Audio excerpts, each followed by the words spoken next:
So 2 years ago, Austin sent me the script to Secondhand Hearts, and we were both in Hawaii at the time, and I read the script. I thought it was awesome, obviously, and so I went home to the piano, and I think this was the first thing I ever sent to him.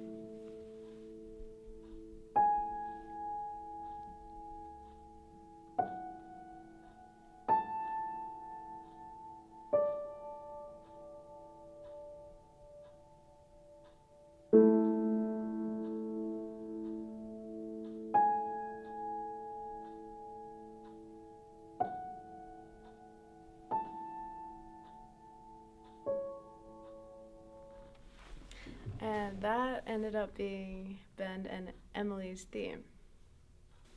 Okay, so typically the composer starts working after the edit is already done. And that's to make sure that you're not, hitting cues that are on edits that won't exist anymore and, scenes that might end up getting cut. And so once we finish the edit, we send it to sound and then we send it to music. That was not the case for us because obviously I had already given the script to Michaela. And so she started writing immediately after that. And so some of the music we had while we were shooting, and I was already shooting with the music in mind. And we did the same thing when we were editing. So we would edit, already have the music in there, and we would edit to some of those tracks. So Austin sent me the final cut, and there was one scene where I needed to add piano because there was some temporary music in there. So Ben and Emily, when they're talking, they're kind of flirty and kind of playful. And so I thought maybe a waltz would be a good match for that scene. And so this is like a typical waltz progression.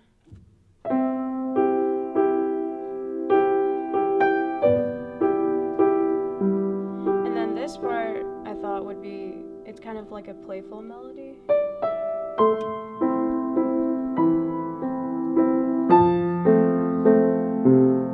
And then just repeats.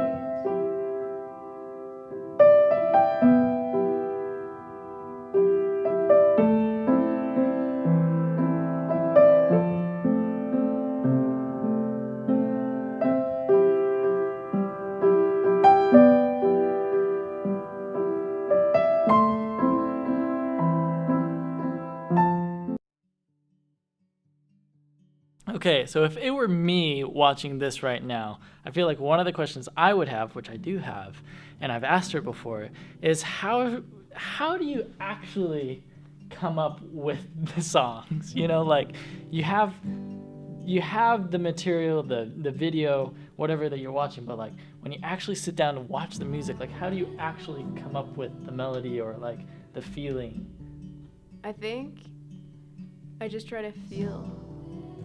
Instead of using my brain, I just try to feel what the emotion is.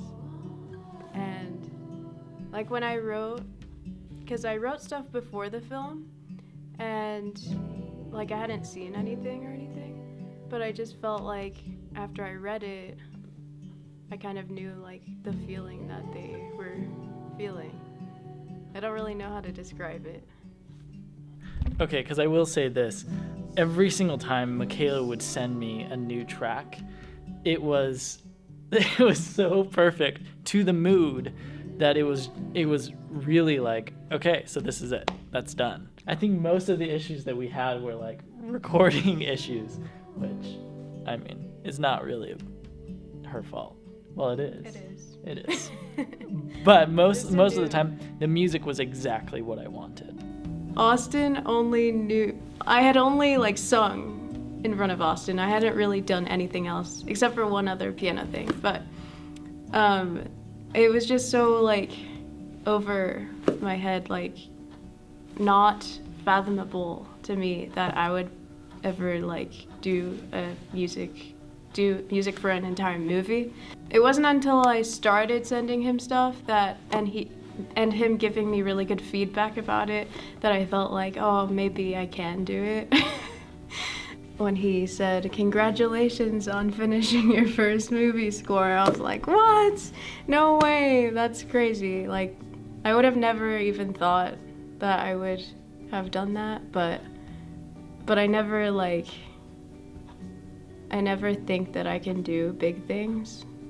And so it was cool that Austin kind of gave me this huge opportunity to do this and grow as a musician. And I think anybody who is unsure about doing something but like has a passion for it, you should just do it and don't talk about it or think about it, just do it. Okay, so we have gotten to this specific scene where Ben is turning on and off a cell phone, and I'm being very particular about the sound that the cell phone click is making. So Jake has decided that we're just going to record it right now. Okay, so get that phone right up next to the microphone. Okay. Because it's such a quiet sound. Okay, go.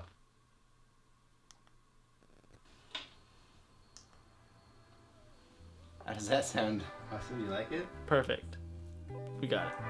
Austin's very specific about his button sounds. Okay, so post sound is another thing that I feel like people don't actually realize happens with every single film. Because when we're on set, it is quiet. I mean, obviously, other than the actors that are speaking their dialogue, everything else we try and make as quiet as possible because we want to control all of the things that you see and hear. And so everything that you're hearing in the background, whether that's music or walla, which is people talking in the background, sound effects, that's all added in at this stage. So if you were on set, you would hear something that's a little bit closer to this. But afterwards, in post sound, you would hear this.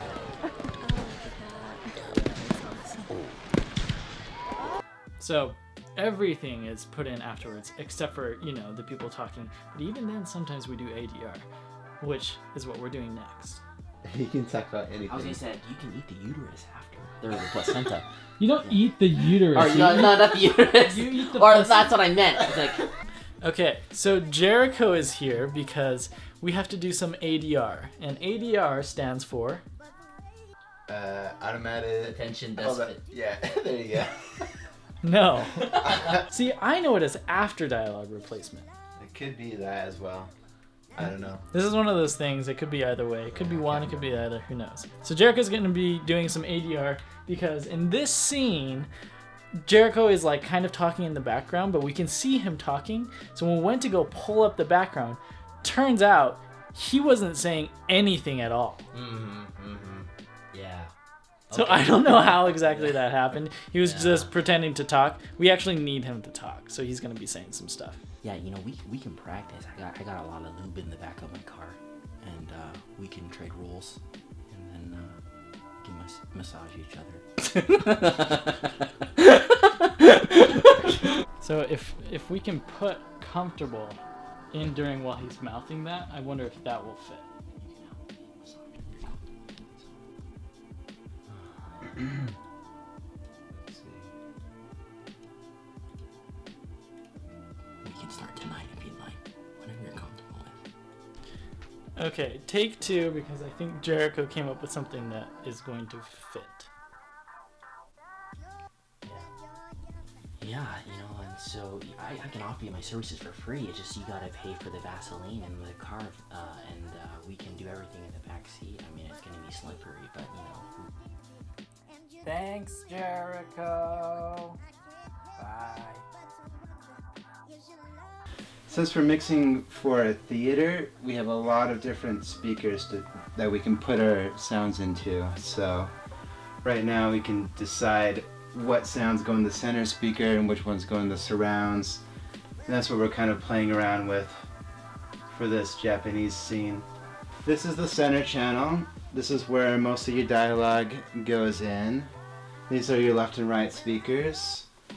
And back here, behind us, we have surround left and right speakers. And underneath the table, underneath the desk, we've got our subwoofer. So that's 6 speakers that we can put sound into. So this is another thing that's different about when you're doing a feature versus like, you know, just a normal video, is that we are literally thinking about every single speaker when it comes to sound, because we're hoping that it's going to be shown in a film festival where people are going to be seated in an audience and not necessarily just in front of their computer screen or their TV. And so we're kind of designing each sound to come out of a specific speaker to more enhance the experience of watching and also listening.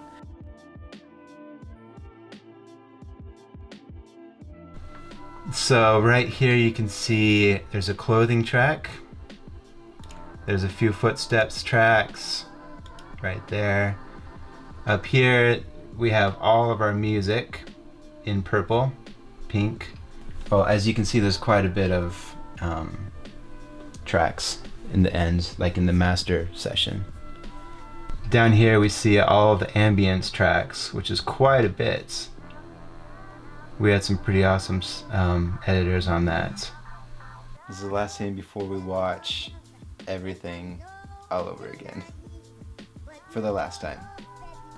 And then we're done forever. Jake. What? We're done! We're done! Okay, so I know everybody is wondering what's next. But for now, Jake and I still have to export everything. And honestly, we've got to sleep. So look for that on the next vlog. Out.